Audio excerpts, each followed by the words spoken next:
السلام عليكم ورحمة الله وبركاته. اللهم صل وسلم على سيدنا محمد وعلى آله وأصحابه أجمعين.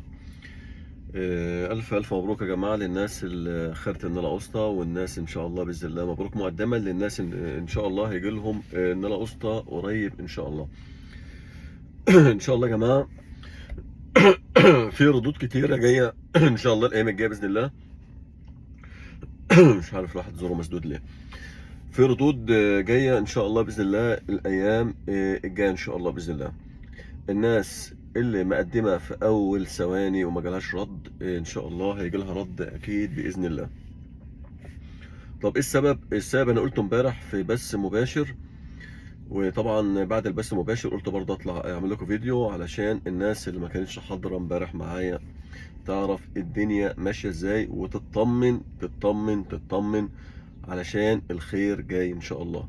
الخير جاي إن شاء الله يا جماعة، والجاي بإذن الله أحسن إن شاء الله، والدنيا حلوة وكويسة وعودتها تفتح كتير إن شاء الله، لأن اللي ظاهر منهم واللي باين من الحكومة الإيطالية إنهم محتاجين فلوس.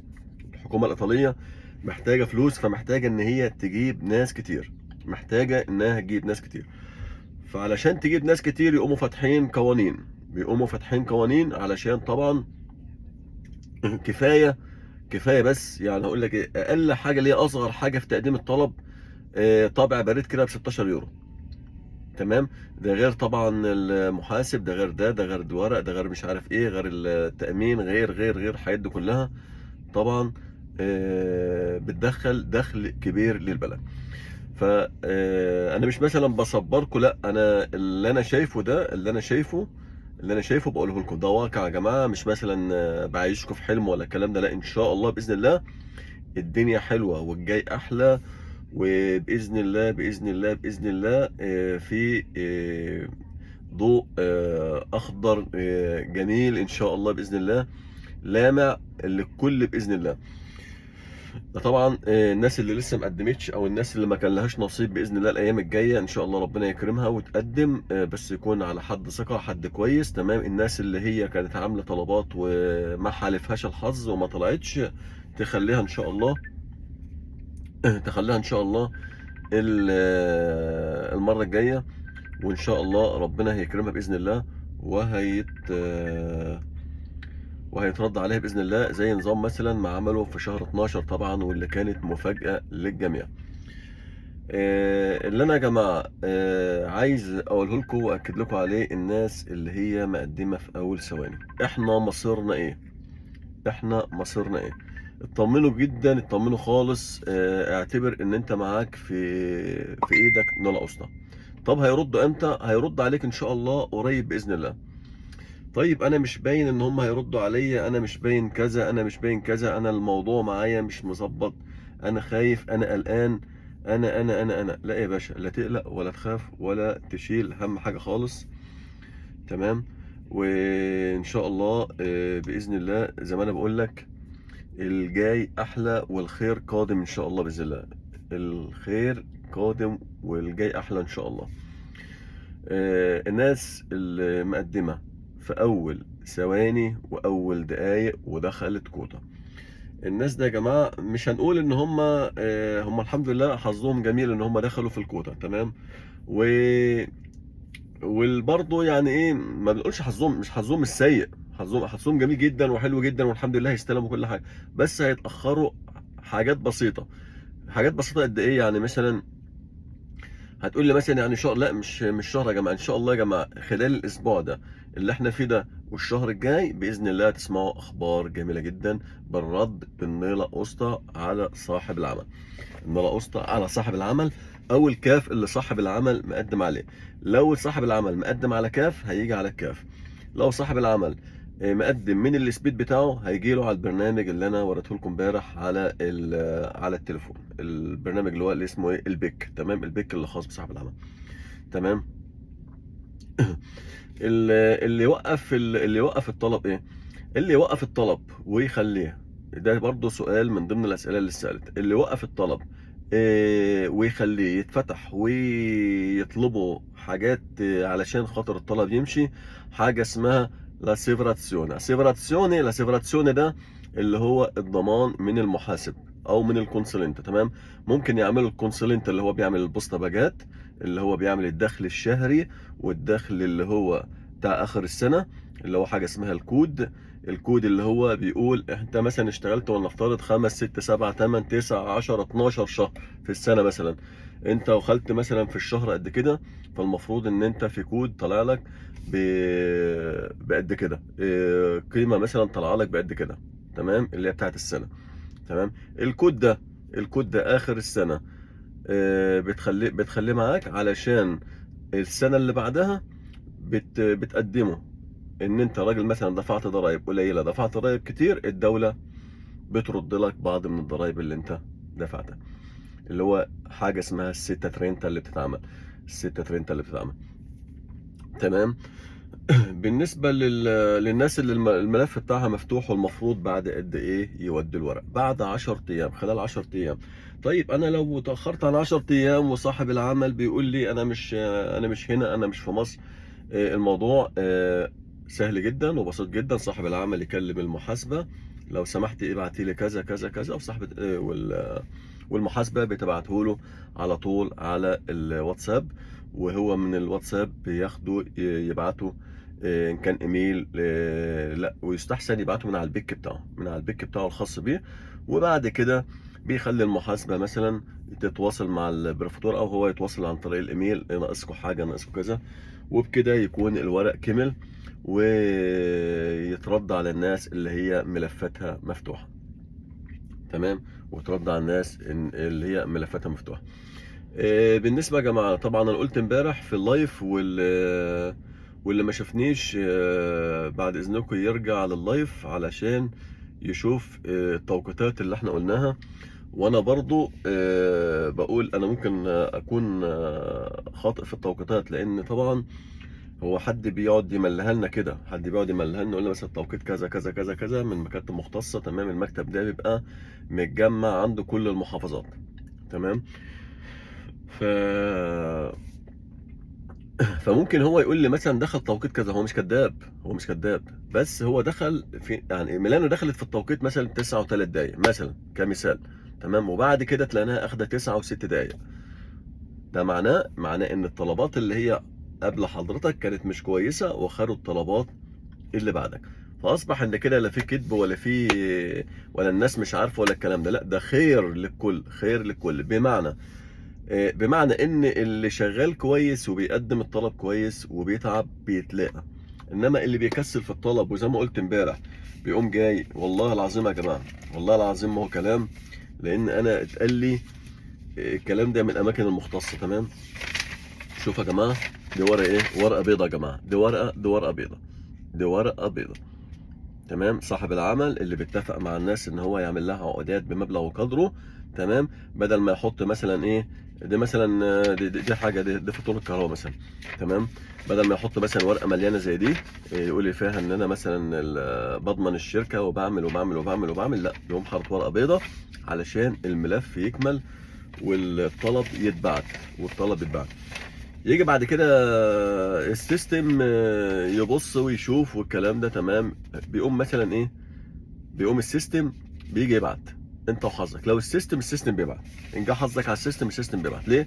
السيستم تلاقى الدنيا تمام والطلب تمام والمطلوب محطوط، خد بالك، السيستم بعد 60 يوم رد عليك. السيستم بعد 60 يوم جاب شوف الورق مش مظبوط، لا، ما ردش عليك. انت وحظك في موضوع السيستم ده. والله انت وحظك. لان انا اعرف ان في ناس قدمت ورق ابيض وعدى، وفي ناس كتير ما عدتش. طب انت ليه تقدم ورق ابيض؟ السؤال هنا، انت ليه تقدم ورق ابيض؟ ايه المشكله عندك ان انت، بما انك انت راجل مقدم طلبات للناس، معناها ان انت راجل بتدفع ضرائب ومخلص كل حاجه. ليه يا باشا ما تخلصش ورقك من بدري وتعمل ورقك من بدري؟ وبعدين الموضوع ايه؟ الموضوع ما بيستغرقش حاجه، يعني اسبوع تجهز في ورقك وحاجتك. تمام. ممكن تقعد شهر تملى الطلبات فعلا. المحاسبه ممكن تقعد شهر تملى الطلبات بتاعتك. مش بقول لك طول الشهر شغاله، لا، يعني لما تفضى تملى لك الطلب، لان الطلب بياخد وقت كبير. ليه ما تبقاش مظبط دنيتك ومظبط ورقك ومظبط حالك، وحاطط الحاجات اللي ناقصه كلها في سبيل انك لما تقدم الطلب يكون كامل ويترد عليك. تمام. ده يا جماعة التوقيتات اللي شفناها يعني. تمام. اللي جت يعتبر اخر حاجة اللي هي بولونيا شركات 9 دقيقتين و10 ثواني. وبولونيا بادانت، لان الناس سألت عليها، بولونيا بادانت 9 دقيقتين و8 ثواني.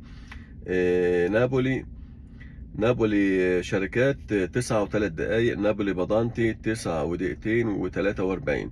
طبعا بادانتي الناس عارفة يعني ايه بادانتي، مظبوط كده. بادانتي يا جماعة عشان بس الناس تفرق ما بين الخدم والبضنطي. تمام. الخدم اللي هو مثلا بيجي يساعد في البيت، يمسح، يكنس، ينظف الشقق، مش عارف ايه الكلام ده. هو بيجي كده. هو طبعا ده مش الناس ما بتجيش عشان تقعد تخدم في البيت والكلام ده، لا، ده هو تحايل على القانون عشان بس الناس تيجي وخلاص.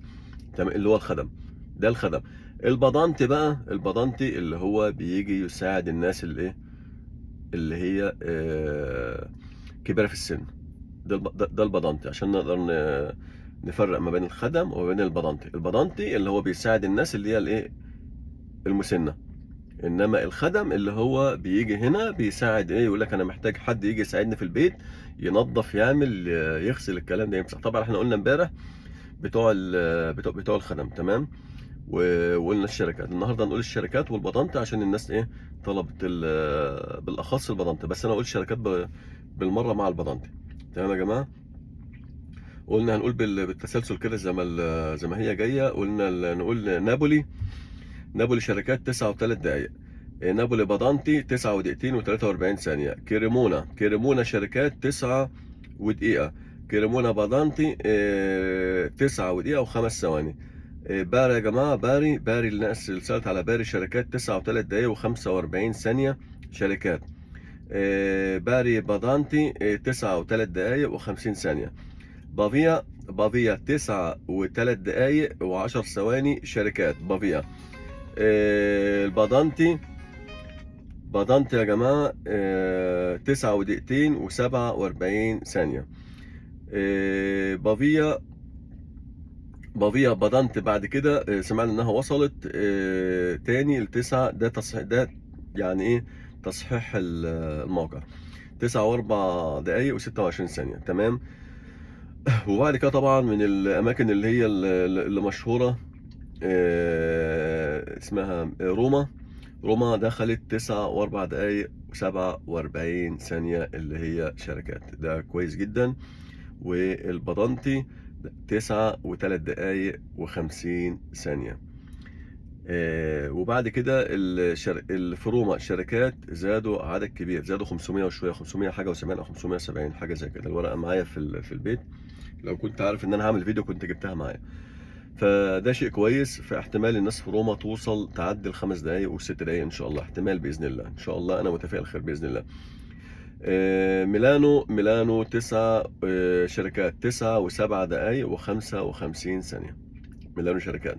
علشان لما اقول للناس يا جماعة، في ناس اللي استلمت في الدقيقة ال6 دقايق تصدق، لان الكلام ده خدوه ثقة مني. اللي ما استلموش الملف بتاعهم مفتوح او عندهم مشكلة في الملف يروحوا يشوفوا فيه ايه يا جماعة. اللي ما استلمش يا جماعة يروح يشوف عنده ايه، وان شاء الله هيلاقي الموضوع سهل باذن الله. بياتشينسا اللي هو شركات 9 و4 دقايق و30 ثانية. بياتشينسا بادانتي 9 ودقيقتين. الله. بيرجامو طبعا يا جماعة هي خدت شركات، بس بيرجامو شركات 9 دقيقة و5 ثواني. تورينو برضو شركات 9 و3 دقايق و10 ثواني. قلنا أليساندريا شركات 9 ودقيقتين و15 ثانية. أليساندريا بادانتي 9 ودقيقة و55 ثانية. ليكو 9 و6 دقايق و22 ثانية شركات. ليكو بادانتي 9 و24 دقيقة. 9 و24 دقيقة و5 ثواني، لأن كان الأعداد ما شاء الله كانت كتيرة. 9 و24 دقيقة، ده كويس جدا. الكومو يا جماعة شركات 9 ودقيقتين و50 ثانية. بادانتي 9 ودقيقة و50 ثانية. بريشيا، الناس اللي سألت بريشيا 9 ودقيقة 15 ثانية شركات. بادانتي 9 دقيقة 10 ثواني بادانتي. تمام. بيرجامو قلناها، نقولها تاني، 9 دقيقة و5 ثواني. تورينو شركات، بيرجامو كان الشركات يا جماعة، تورينو شركات 9 و3 دقايق و10 ثواني. لودي شركات 9 و4 دقايق. لودي بادانتي 9 ودقيقتين. فيرونا شركات 9 ودقيقتين و15 ثانية. فيرونا بادانتي 9 ودقيقة 55 ثانية. تمام يا جماعة كده. ما اعتقدش ان انا ده يا جماعة اللي انا وصلني وده اللي معايا، وان شاء الله لو في اي تحديث تاني ان شاء الله انا هقول لكم عليه باذن الله، وهجيبه لكم ان شاء الله باذن الله. زي ما قلت لكم، اللي محتاج اي حاجه او عايز يسال في اي حاجه، السؤال ما بعد، لان في حد امبارح في البث قال لي اتكلم ما بعد النولا اوستا. حاضر.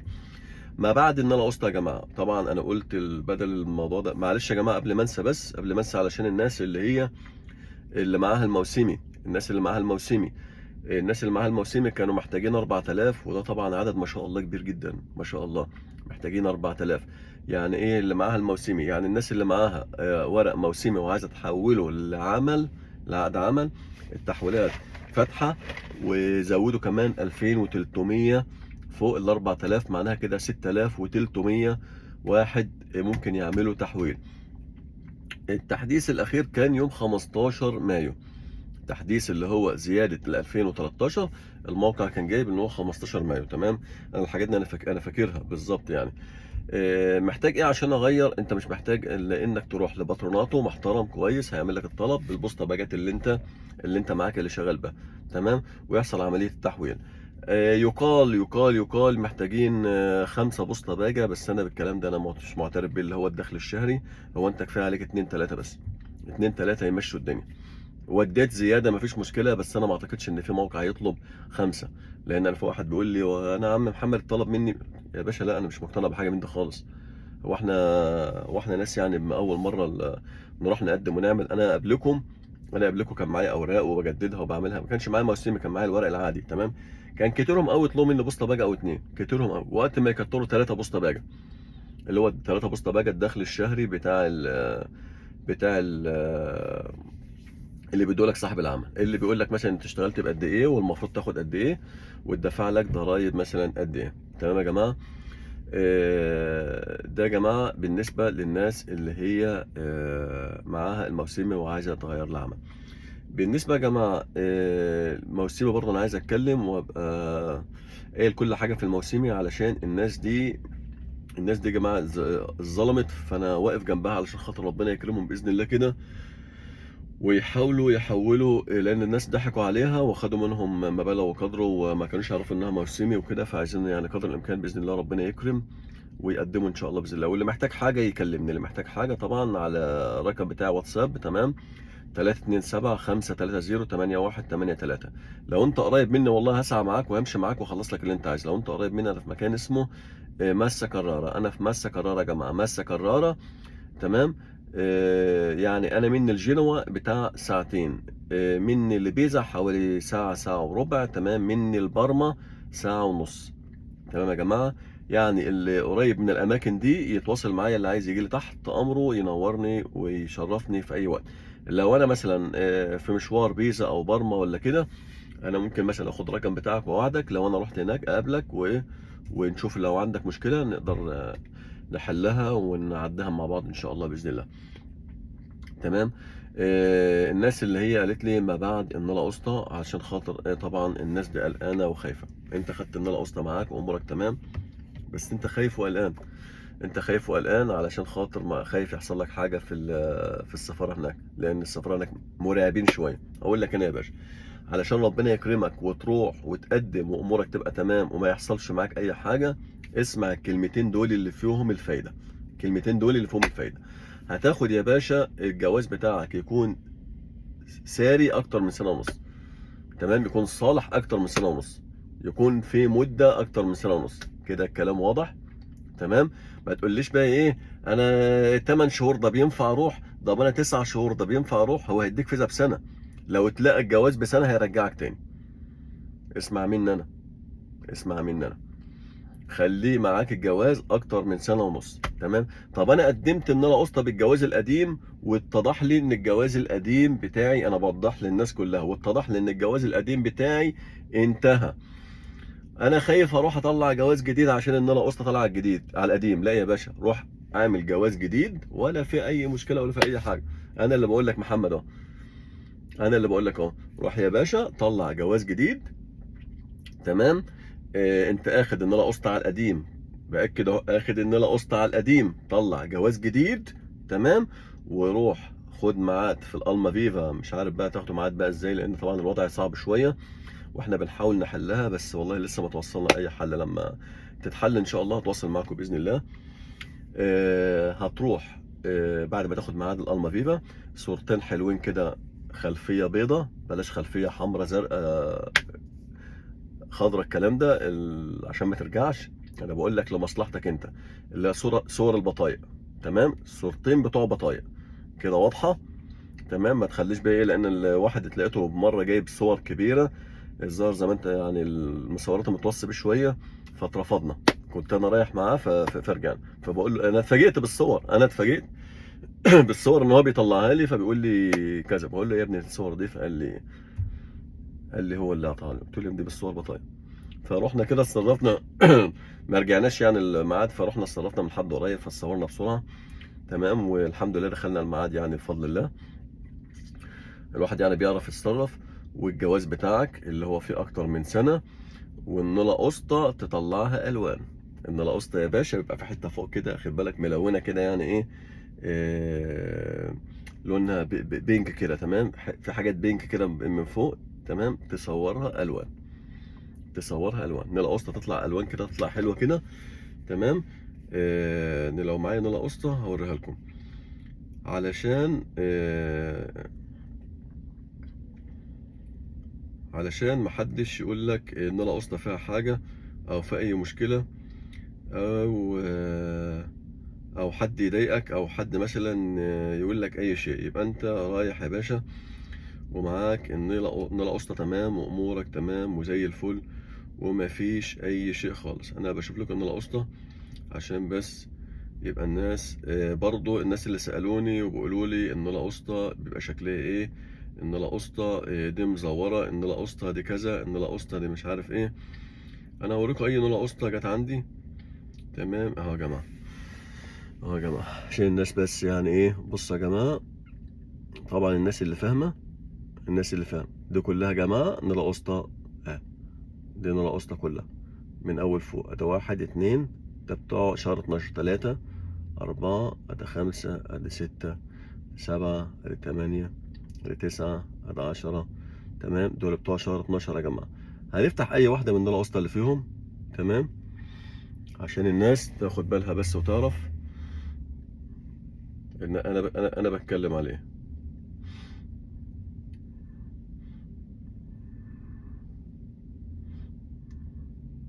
الناس يا جماعة طبعا اللي عايزة تعرف وتتأكد. تمام. أنا عادي مفيش مشكلة، ممكن أوريكم بيانات شركتها فوق اسمي، والشركة اسمها امبيانتي ام اكا. تمام. طالعة من كرارة. تمام. اللوجو بقى اللي فوق ده اللي انا بقول لكم عليه. اللوجو ده يا جماعه اهو، اللوجو ده اللي فوق ده، شوفوا طالع بالالوان ازاي. طلعوه يا جماعه بالالوان زي ما هو كده بس يا باشا، عشان تبقى رايح هناك لا يقعد لا يبص ولا يعمل ولا يشك ولا يقلق ولا يطلع اللوجو ده اللي في الناله قسطه. تمام. بالالوان زي ما هو كده. ده حاجات يا جماعه طالعه من وزاره الداخليه. والناله قسطه يا جماعه بتطلع ورقتين، ورقه فوقها ورقه تحتها، عشان الناس تطمن. تمام يا جماعه. ورقه فوق ورقه تحت بس يا جماعه. قلنا الجواز في اكتر من سنه ونص، ان القسطه معاك بالالوان، صورتين حلوين، خلفيه بيضه اللي هم بتوع البطايق. ماشي يا جماعه. رقم صاحب العمل في ايطاليا.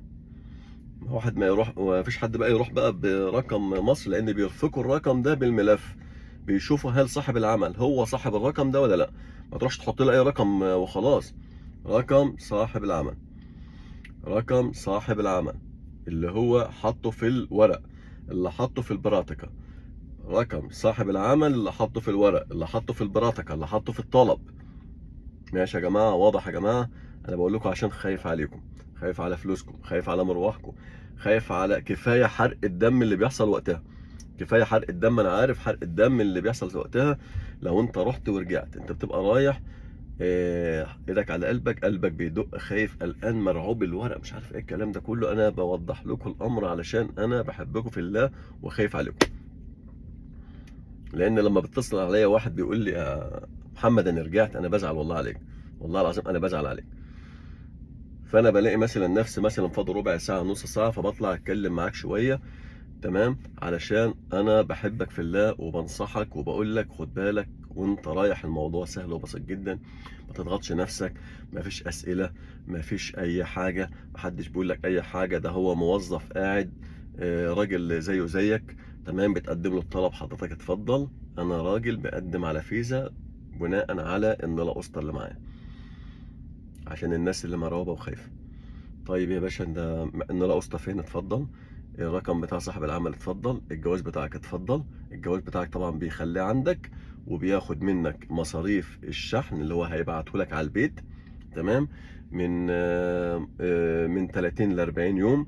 الا اذا في اي حاجه بيتاخر شويه مفيش مشكله، انت بتتابع طلبك وبتعرف طلبك من على السيستم عامل ايه وظروفه ايه، تمام.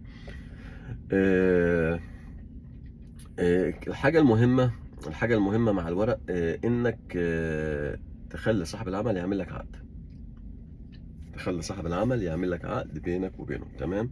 العقد اللي بينك وبينه ده، أنا بجيب لكم يا جماعة الحاجات دي كلها من على موقع السكرتيرة اللي معايا، تمام. كل حاجة هنا السكرتيرة بتعملها. يعني الموضوع طول ما انت ممشي امورك كويس، تمام، كل حاجة سهلة وبسيطة. ممشي امورك كويس ومظبط دنيتك وحالك والكلام ده كله، فالدنيا كلها بتبقى سهلة. بتطلب اي حاجة من اي حد، تمام، بيعملها لك. يعني انت يا جماعة اللي بايدكم ان انتوا تخلوا الناس تعمل لكم كل حاجة وتظبط لكم كل حاجة، تمام. ده يا جماعة اهي العقودات بتاعت الناس اهي، لو جيت اخدت بالكم تلاقوها ايه، دايم المحاسبة اهي. طلبات كل واحد له عقده، كل واحد انا بعمل له بمضي له على العقد، تمام، بختمه له ببعته له. اللي بيروح بالسفاره، اللي بيروح بالسفاره. واحد هيقول لي صاحب العمل مش راضي يعمله. ليه يا باشا؟ الموضوع مش يعني مش مستاهل اي حاجه يعني خالص يعني، ولا محتاج اي حاجه. ده هو بيقول لك ان انت هتيجي تشتغل معاه، ولنفترض مثلا هيحطك في الشهر 40 ساعة، 60 ساعة، 80 ساعة، تمام، لمدة مثلا قد كده وخلاص. آه، هيعمل لك مثلا الأول مثلا عقد بقد كده، وبعد كده عقد بقد كده. الموضوع سهل جدا اهي. الورقة هي بعد ما اتفتحت اهي، بس عشان بس عليها بيانات ناس، تمام. أنا آسف بس إيه،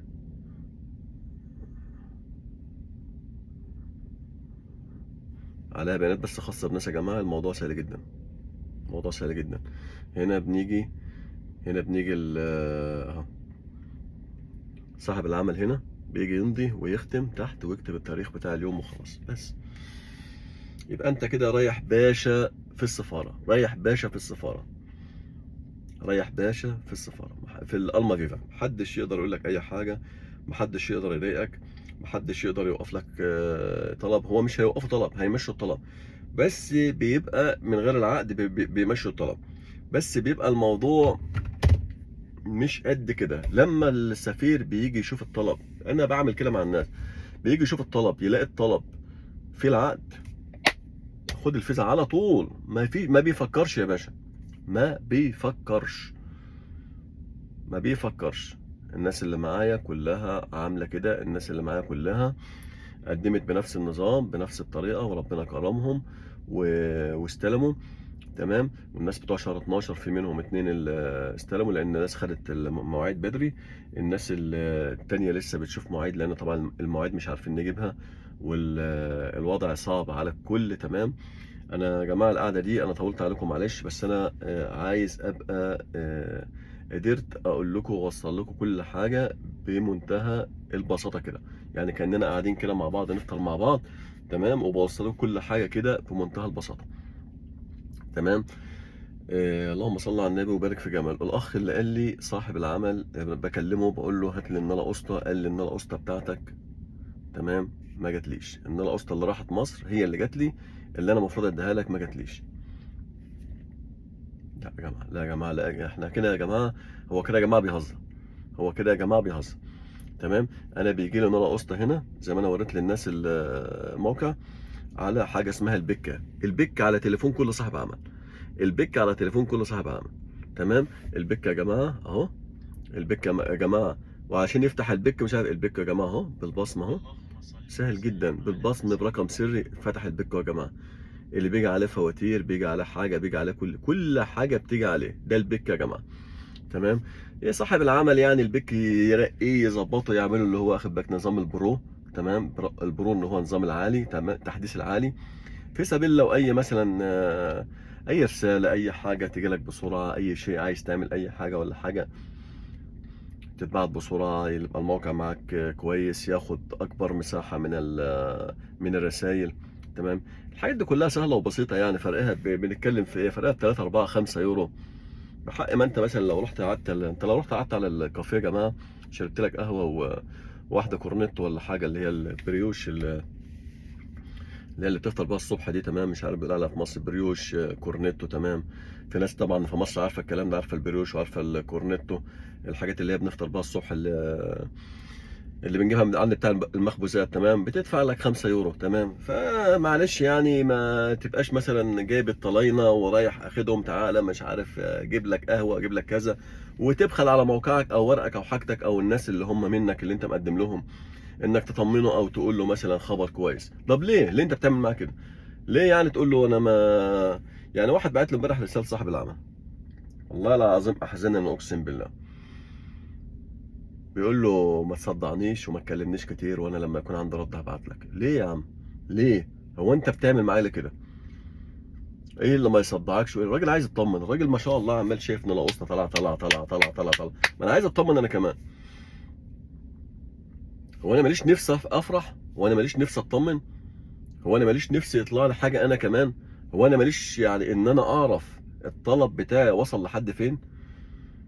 يا جماعه اتقوا الله، يا جماعه اصحاب العمل يتقوا الله، اصحاب العمل يتقوا الله في الناس اللي بيقدموا لها. اتق الله اتق الله اتق الله، الناس دي قاعده على القصب. اتقوا الله الناس دي قاعده على القصب. اتقوا الله الناس دي بشر وبتحس زينا. اتقوا الله الناس دي عايزه تفرح. اتقوا الله الناس دي اكترها قفلوا مصالحهم علشان خاطر مستنيين الموضوع. اللي ما قفلش مصلحته إن كان مثلا يعني بيعمل له مثلا، بيصنع له 5 حاجات، بيصنع له وقت حاجه واحده يا دوبك بتكفيه بالعافيه، لان الوضع في مصر طبعا صعب. اتقوا الله لان الناس دي ضيعت اللي وراها عشان خاطر السفر. اتقوا الله لان الناس دي منتظرين الوقت ده. ريحوا، ريحوا. انا لما بيكون عندي رد للناس بريح الناس. يعني انا مثلا البروفيسور عندي كلمتها امبارح، انا النهارده يا جماعه بتكلم بتاريخ، والله العظيم بتاريخ 29، مش مثلا بقول لكم ده مثلا فيديوهات قديمه ولا حاجه وبعملها، لا تاريخ 29 يا جماعه، تاريخ 29 النهارده 29 5. تمام. بكلمكم بتاريخ 29 5. وانا امبارح مكلم المكان المختص عشان الناس تعرف كلها اللي في مصر، المكان المختص اللي اسمه البرفاتورا. انا مقدم لناس والناس عندي ما دخلناش الكوتا، فكل لما اكلم الراجل هناك يقول لي لا احتمال تخش الكوتا لان في ورق قدامك كتير ما هوش كويس. فانا برد على الناس بقول لهم يا جماعه في احتمال كذا كذا كذا، مش بايديا، احنا كلنا قدمنا ومش بايدينا. طب خلال قد ايه؟ اخر حاجه امبارح قال لي خليك معايا لحد الشهر الجاي، خليك معايا لحد اخر الشهر الجاي. طيب تمام، يعني في ردود لحد اخر الشهر؟ قال لي اه طبعا، امال ايه، واحتمال يكون في زيادات. عشان كده انا بشرت الناس وقلت لهم يا جماعه استبشروا خير، الدنيا حلوه والدنيا جايه، وفي حاجات تانية جايه جديد، وفي حاجات جايه كذا.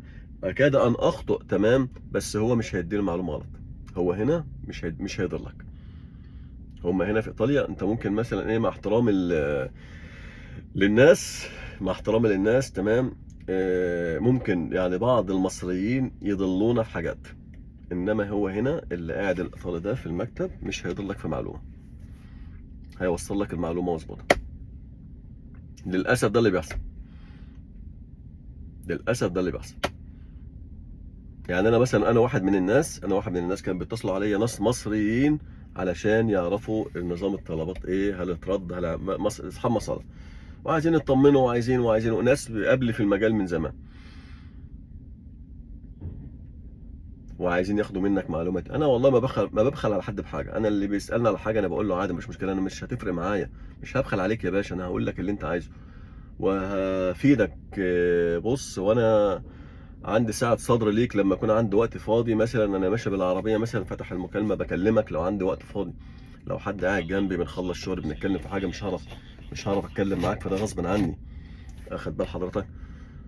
واجي انا مثلا اكلمك ولا حاجه ما تردش على التليفون، او اسالك على معلومه مثلا على الواتساب ما تردش، او ترد بحوط، ملهاش لازمه والله، مش محتاج لك ولا محتاج غيرك ولا انا معلومه اجيبها بسرعه، بس انا بختبرك، بس بشوفك انت هتعمل ايه. انما والله انا المعلومه بتيجي معايا بص بمنتهى البساطه، والله بسال الجهه المختصه كده صباح الخير، صباح الخير، انا اسال على كذا، تمام، ولو سمحتوا كذا كذا كذا، والمعلومه بتجيلي بس.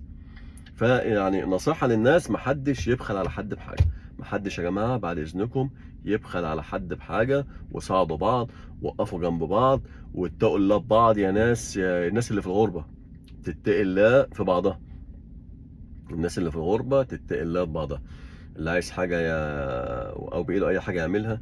الناس أصحاب السكنات، الناس اللي هي الناس المحترمة، الناس القديمة، الناس اللي معاها زوجاتها هنا، الناس اللي عندها شقق، الناس اللي، انا طبعا مش بقول لحد اجباري عليك انك تعمل الحاجات دي، اللي اعملها خالصه لوجه الله. لحد مثلا لو محتاج مثلا استضافه حاجه الكلام ده عشان يمشي ورقه، لان الاستضافه بتمشي في الورق، الاستضافه في الورق بتمشي، الاستضافه يا جماعه في الورق بتمشي، اللي يقول لك ما تمشيش، لا الاستضافه برضو بتمشي، تمام. في ناس بتعملها بمقابل ما فيش مشكله، مشي ورقك، مشي دنيتك، بس الرحمه شويه، الرحمه شويه يا جماعه على الناس، الرحمة شوية على الناس، بس يا جماعة ده اللي أنا كنت عايز أقوله، ده اللي كنت عايز أوصله للناس. ما تخافوش، توكل على الله، اعملوا ورقكم، اعملوا حاجاتكم، ربنا ربي يوفقكم يا رب. واللي في أي حاجة أو عايز أي شيء يسألني تحت الفيديو، وأنا طبعا أي سؤال أنا بشوفه، أي سؤال أنا بشوفه برد عليه، برد عليك بفيديو، لأن أنا بيبقى عندي ساعات وقت برد وساعات ما عنديش وقت، فبطلع أرد على الأسئلة كلها. أتمنى إن أنا أكون فدتكم وقلت لكم كل حاجة. أنا بطول شوية بس أنا بحب أوصل المعلومة للناس مرتاحة ومبسطة، لأن أنا بطلع أتكلم ممكن مثلا أكون بخطئ في الشرح، أو مثلا ما بعرفش أوصلها للناس كويس المعلومة، فأنا آسف، تمام. فأنا والله يعني بحاول قدر الإمكان إن أنا أعرف أوصل لك المعلومة حلوة، في سبيل إن أنت بتروح بتبقى قاعد كده فاهم وبتجهز ورقك وأنت قاعد بتكلمني. اللي انا ما قدرتش اوصل له معلومه كويس يتواصل معايا، وانا تحت امركم في اي حاجه وربنا يا رب كده ييسرها الجميع. ولو في اي جديد في الما فيفا هكلمكم ان شاء الله وتواصل معاكم باذن الله، بس تتابعوا معايا دايما على الواتساب 327 530 8183، وشيروا الفيديو ده يا جماعه قدر الامكان بالله عليكم، علشان بس الناس اللي محتاجه تعرف معلومات. اللي هيشير الفيديو ده على الجروبات هيبقى ليه هدية عندي إن شاء الله بإذن الله، وكافأة مكافأة حلوة لما يجي هنا إيطاليا بإذن الله، أو اللي عايز يسافر إن شاء الله. ونشوفكم في فيديو جديد، والسلام عليكم ورحمة الله وبركاته.